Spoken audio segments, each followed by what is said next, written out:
राजकुमार से बुद्ध और ज्ञान की खोज।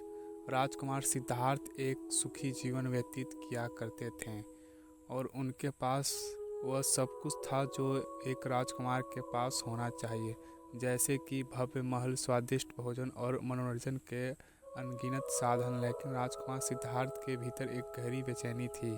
उन्हें दुनिया के दुख, बीमारी, बुढ़ापा और मृत्यु के बारे में जानने की तीव्र इच्छा थी। एक दिन राजकुमार सिद्धार्थ महल से बाहर निकलने का अवसर पाकर उन्होंने पहली बार दुख, बीमारी, बुढ़ापे और मृत्यु का साक्षात्कार किया। उनके लिए एक गहरा सदमा था। उन्होंने महसूस किया कि इन दुखों से कोई भी छूटा नहीं है, चाहे वो राजा हो या प्रजा। इस अनुभव उन्हें दुखी कर दिया और उन्होंने राजपाट त्यागने और इन दुखों का कारण जानने का प्रण लिया। उन्होंने भव्यपूर्ण जीवन छोड़ दिया और एक साधारण साधु का जीवन अपना लिया। राजकुमार सिद्धार्थ ने कई वर्ष तक उन्होंने विभिन्न शिक्षकों से ज्ञान प्राप्त किया और कठोर तपस्या की। उन्होंने गहरे साथ ध्यान में बैठकर जीवन के रहस्यों को समझने का प्रयास किया।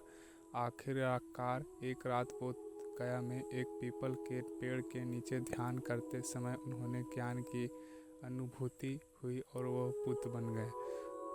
बुद्ध तत्वों को प्राप्त करने के बाद उन्होंने अपना शेष जीवन दूसरों को दुखों को मुक्ति का मार्ग सिखाने में लगा दिया।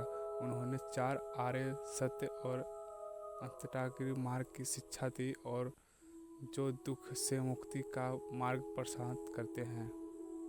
इससे हमें यह सीख मिलती है कि गौतम बुद्ध की कहानी यह सिखाती है कि सच्ची खुशी भौतिक सुखों में नहीं बल्कि ज्ञान और करुणा के मार्ग पर चलने में मिलती है।